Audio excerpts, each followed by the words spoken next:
एक गांव में धनीचंद नाम का एक व्यापारी रहता था। उसकी गिनती शहर के अमीर व्यापारियों में होती थी, लेकिन अब वह केवल नाम का शेष रह गया था। उसका बिजनेस बंद होने की कगार पर आ गया था। बिजनेस में हुए घाटे की वजह से उस पर लोगों का बहुत ज्यादा कर्जा पड़ गया था। उसके दिन अब गरीबों की तरह कट रहे थे। अब उसकी हालत का कारण उसका स्वभाव था। वह बहुत ही शांत स्वभाव वाला व्यक्ति था। वह दूसरों की बातों पर बहुत जल्दी यकीन कर लेता था, इसलिए उसे मूर्ख बनाना बहुत आसान था। चतुराई उसके अंदर थी ही नहीं। लोगों ने उसके सरल स्वभाव का फायदा उठाकर उसे इस हालत में पहुंचा दिया था। उसके कुछ चतुर दोस्तों, रिश्तेदारों और अन्य व्यापारियों ने उसके खिलाफ साजिश रचकर उसे अपने चिकनी चुपड़ी बातों में ऐसा फंसा लिया कि उसका बिजनेस बंद होने की कगार पर पहुंच चुका था। धनीचंद सेठ इस चालाक लोगों की बातों को समझ नहीं पाया था, लेकिन अब वो अंदर से टूट चुका था। अब उसे अपनी गलतियों का एहसास हो रहा था। एक दिन धनीचंद सेठ के सामने उन लोगों की सच्चाई सामने आ जाती है। वो सोचता है कि जिन लोगों को वो अपना समझता था, उन लोगों ने ही उसे धोखा दिया है, जिसके कारण सेठ हमेशा अपनी हालत के बारे में सोचता रहता और खुद को कोसता रहता। अब उसके दिन बहुत ही तनाव वाले और उदासी के साथ बीत रहे थे। उसकी पत्नी अक्सर उससे झगड़ा करती रहती। अन्य सेठ अब अपना कर्जा मांगने के लिए हर रोज उसके घर पर आते। एक लंबी सेठों की भीड़ ने उसे बहुत ही ज्यादा गहरे सदमे में डाल दिया था। वह अब उन सेठों से बचता बचाता छिपने लगा। अपनी इस हालत से परेशान होकर उसने आत्महत्या करने का फैसला किया और वह आत्महत्या करने के लिए दूर एक पहाड़ी की ओर चल पड़ा। रास्ते में उसे एक महात्मा की कुटिया दिखाई दी। कुटिया में बहुत शांति और सुकून था। सेठ धनीचंद ने देखा कि उस महात्मा के सामने कुछ लोग बैठे हुए हैं और वे उनसे अपनी समस्याओं का समाधान पूछ रहे हैं। यह देखकर सेठ को बहुत ही ज्यादा जिज्ञासा हुई। कुटिया से बाहर आ रहे एक व्यक्ति को उसने रोका और महात्मा के बारे में वह पूछने लगा। उस व्यक्ति ने सेठ धनीचंद की ओर देखा और कहा कि वह महात्मा आसपास के सभी गांवों, कस्बों और शहरों में बहुत ही ज्यादा प्रसिद्ध है। वो बहुत ही अधिक बुद्धिमान है। वह लोगों की बड़ी बड़ी समस्याओं को चंद मिनटों में सुलझा देते हैं। वो लोगों के मन की बात जानने और उनकी झूठ को पकड़ने में माहिर हैं, क्योंकि उन्होंने मानव स्वभाव के बारे में गहराई से अध्ययन किया है और इसे समझने में उन्होंने महारत हासिल की है। वह किसी को भी अपनी बात पर सहमत करने के लिए चुटकियों में सहमत कर लेते हैं, इसलिए उन्हें चतुर बाबा के नाम से भी जाना जाता है। और व्यक्ति सेठ धनीचंद की ओर देख कर कहता है, अगर आपको भी कोई समस्या है तो आप उनसे समाधान पूछ सकते हैं। यह कहकर वो व्यक्ति वहां से चला जाता है। इसके बाद वह सेठ चुपचाप लोगों की भीड़ में बैठ गया और अपनी बारी आने का इंतजार करने लगा। भीड़ को खत्म होने में शाम हो गई। अब सेठ की बारी थी। उसने महात्मा को प्रणाम किया और दुखी मन से अपनी सारी घटना के बारे में बता दिया। और महात्मा सेठ की बातों को बहुत ध्यानपूर्वक सुन रहे थे और फिर शांत स्वर में उत्तर दिया, इंसान को इतना शरीफ नहीं होना चाहिए कि वह हर किसी की बातों पर विश्वास कर ले और जो लोग कहें वही करना शुरू कर दे। हर व्यक्ति के अंदर इतनी समझ और चतुराई का होना बहुत जरूरी है, इसलिए नहीं कि वो दूसरों का फायदा उठा सके या उन्हें बेवकूफ बना सके, बल्कि वह खुद को दूसरे चतुर लोगों की चालों से बचा सके, खुद को नुकसान से बचा सके और दूसरे जरूरतमंद लोगों की मदद कर सके। इतनी बातें कहने के बाद महात्मा कहते हैं कि अब मैं आपको समझाऊंगा कि आप लोगों से जो चाहते हैं वह कैसे प्राप्त कर सकते हैं। तुम्हें कुछ ऐसे तरीके सिखाऊंगा जिनका उपयोग तुम लोगों को और परिस्थितियों को नियंत्रित करने के लिए कर सकते हो। इसके अलावा तुम्हें यह भी पता चल जाएगा कि धोखेबाज लोगों को कैसे पहचाने और उनसे खुद को कैसे बचाएं। एक साधारण व्यक्ति कैसे समझदार व्यक्ति बन सकता है।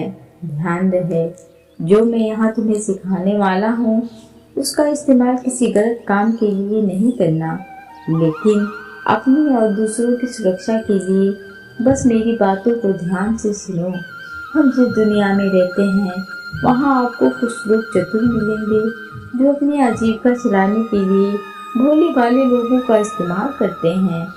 अब आप इन लोगों को कैसे पहचानते हैं जो अधिक बातें समझते हैं। आपको उन लोगों पर ध्यान देना चाहिए क्योंकि ये लोग विश्वास की कमी को पूरा करने के लिए बहुत सारे शब्दों का उपयोग करते हैं।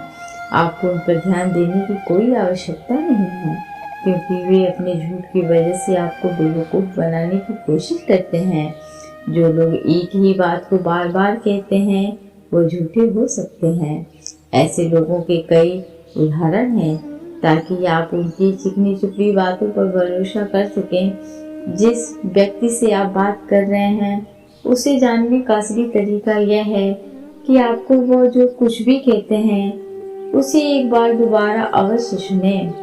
जिस तरह से वे अपनी कहानी सुनाते हैं उससे आपको पता चल जाएगा कि वह सही है या नहीं। दूसरी बात, यदि आप किसी व्यक्ति को जानते हैं जो दूसरों से झूठ बोलता है तो आप उस पर कभी भी भरोसा ना करें क्योंकि जो व्यक्ति दूसरों से झूठ बोलता है वह निश्चित रूप से आपसे भी झूठ ही बोलेगा।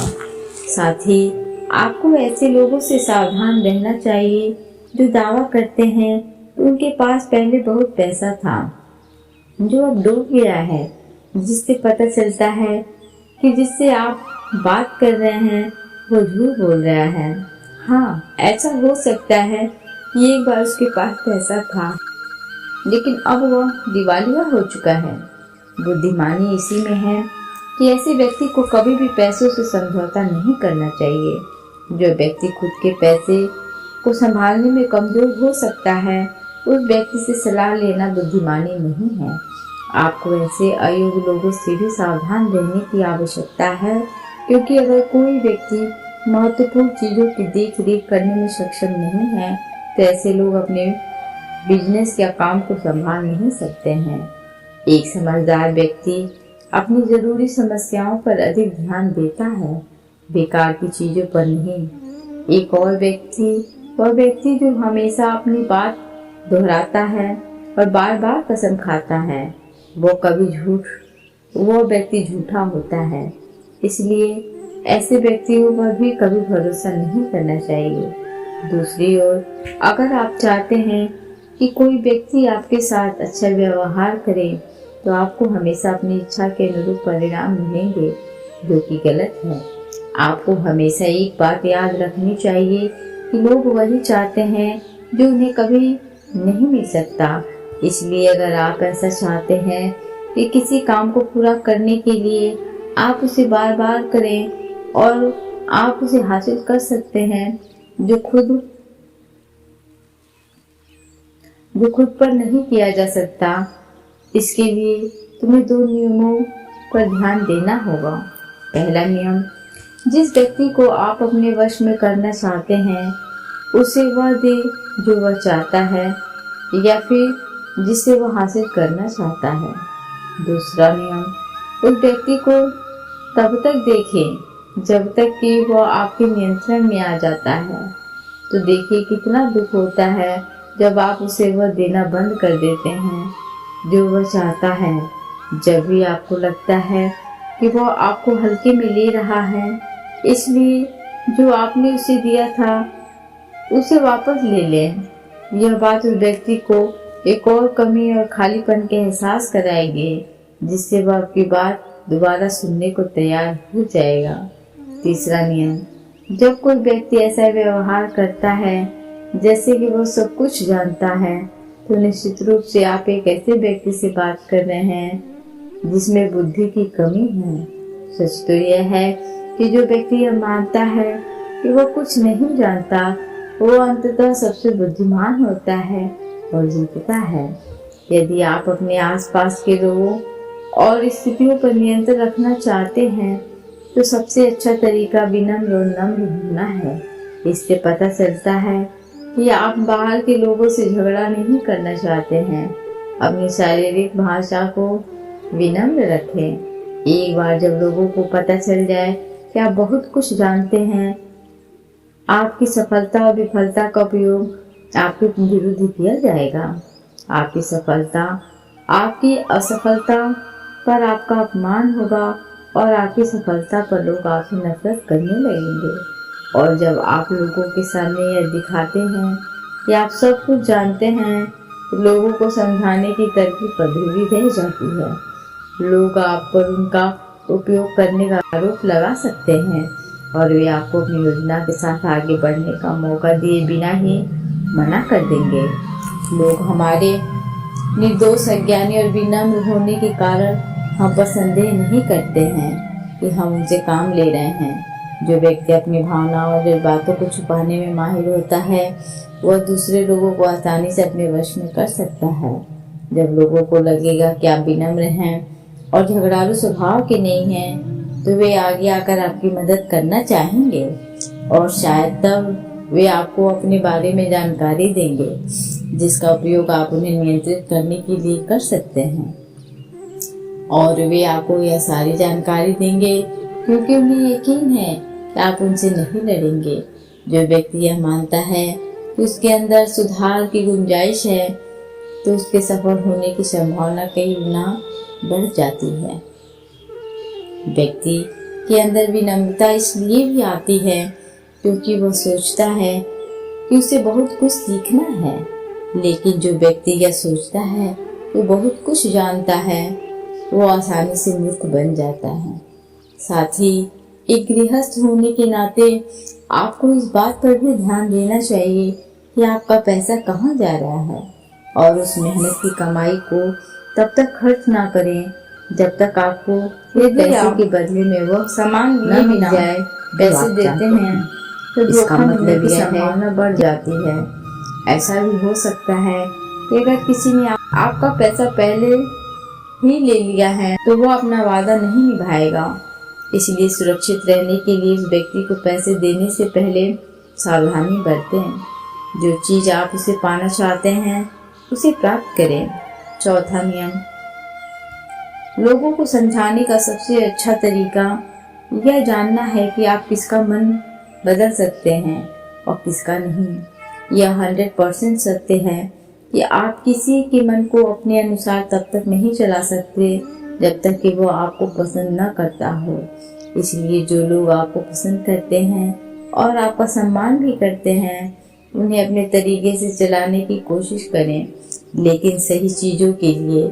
इस बात का ध्यान रखें, यदि आप किसी ऐसे व्यक्ति के मन में हेरफेर करने का प्रयास करते हैं जो आपको पसंद नहीं करता, तो ऐसे में आपका सारा समय और धैर्य बर्बाद हो जाएगा।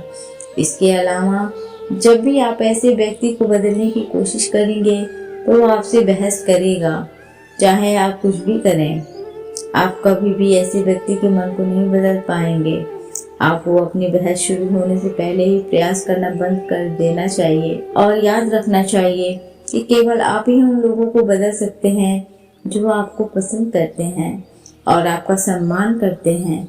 इसलिए यदि आप किसी को बदलना चाहते हैं, सबसे पहले इसके साथ अच्छे संबंध स्थापित करें और इसे दोस्ती करें। इतना कहकर महात्मा कुछ देर रुके और फिर आगे कहने लगे, अब मैं तुम्हें कुछ ऐसी तरकीबें बताऊंगा जिनका प्रयोग करके चतुर और धोखेबाज लोग दूसरों को मूर्ख बनाते हैं और उनका गलत इस्तेमाल करते हैं। पहला, जब किसी चतुर व्यक्ति को अपना काम निकालना होता है तो वह अपने इरादे पूरी तरह छिपा कर रखता है, अर्थात वह झूठ बोलता है, सबसे महत्वपूर्ण बात छिपाता है और केवल उतना ही कहता है जितना वह चाहता है। दूसरा तरीका, एक व्यक्ति जो चतुर है दूसरों को गुमराह करना चाहता है, वह जितना संभव हो उतना ध्यान अपनी ओर आकर्षित करना चाहेगा, क्योंकि इस तरह वह किसी समूह का सबसे महत्वपूर्ण हिस्सा बन सकता है, दूसरे लोगों को गुमराह कर सकता है या अपने फायदे के लिए आपके कमरे का इस्तेमाल कर सकता है। तीसरा तरीका, जो व्यक्ति लोगों को गुमराह करता है वो अच्छी तरह से जानता है कि लोगों की भावनाओं के साथ कैसे खेलना है।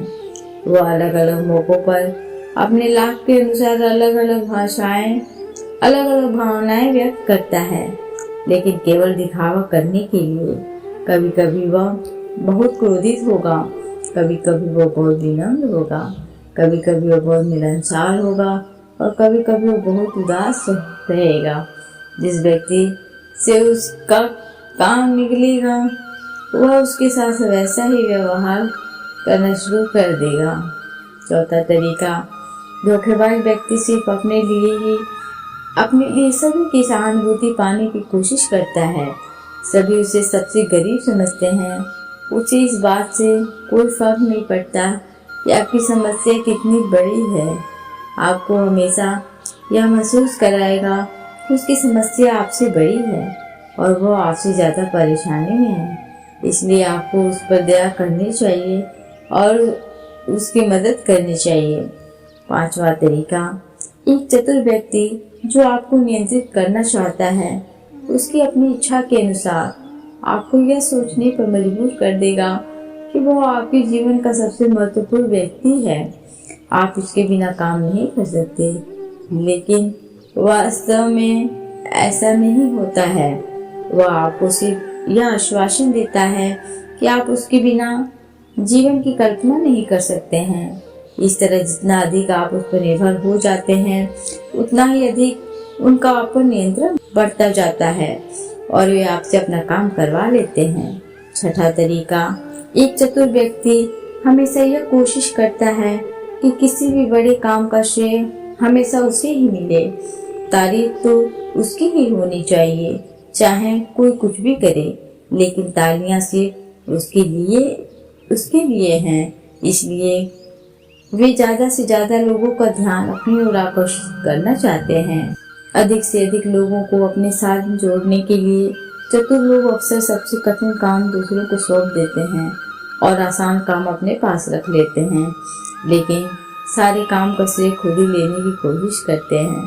सातवां तरीका, एक धोखेबाज आपका सबसे अच्छा दोस्त होने का दिखावा करेगा।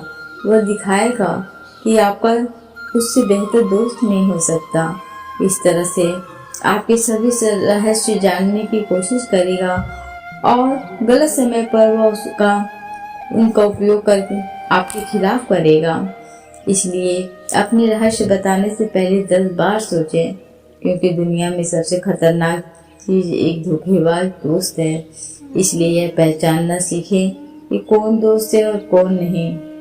आठवां तरीका, अधूरी जानकारी दें। एक धोखेबाज व्यक्ति आपको केवल उतनी ही जानकारी देगा जितनी वह आपसे जानना चाहता है। कारण क्योंकि वह चाहता है कि आप सिर्फ वे बातें जाने।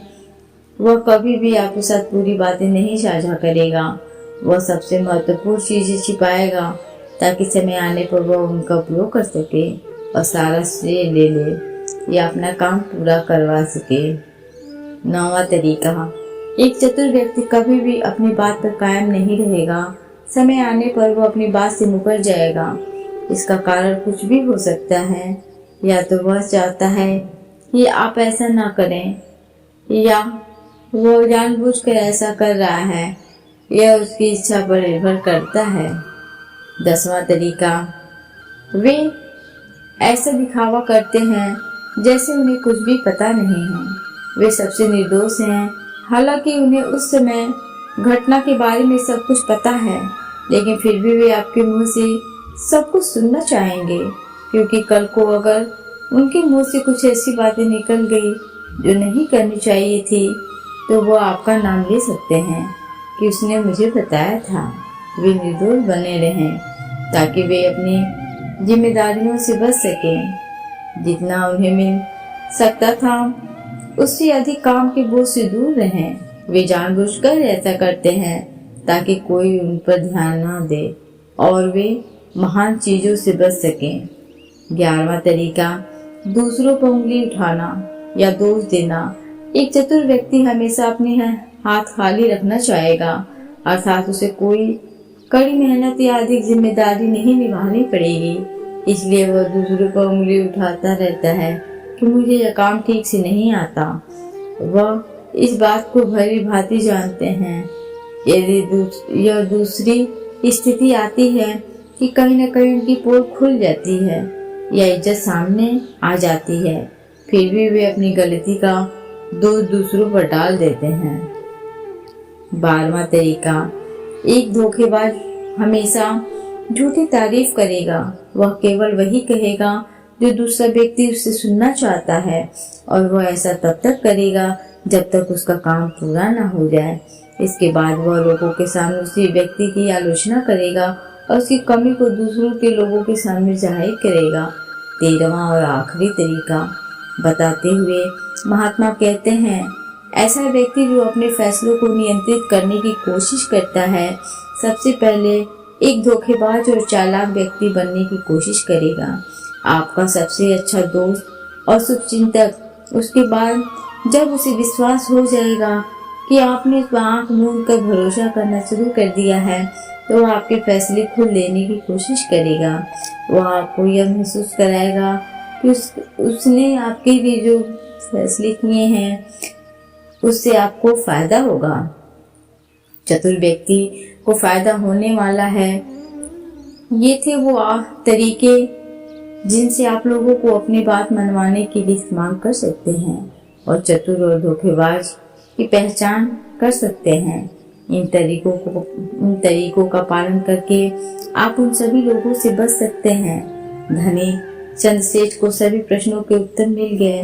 उन्होंने महात्मा को उनके बहुमूल्य जानकारी देने के लिए धन्यवाद प्रकट किया और अपने घर वापस लौट आए। उसके बाद धनी चंद्रसेठ ने बहुत मेहनत की और इस कहानी में बताए गए नियमों का पालन किया। इसके बाद वह फिर से एक अच्छा व्यापारी बन गया। दोस्तों, उम्मीद करती हूँ कि इस कहानी से आपको बहुत कुछ सीखने को मिला होगा। यदि कहानी पसंद आए तो प्लीज इसे लाइक, शेयर एंड सब्सक्राइब करना ना भूलें। Thanks for watching.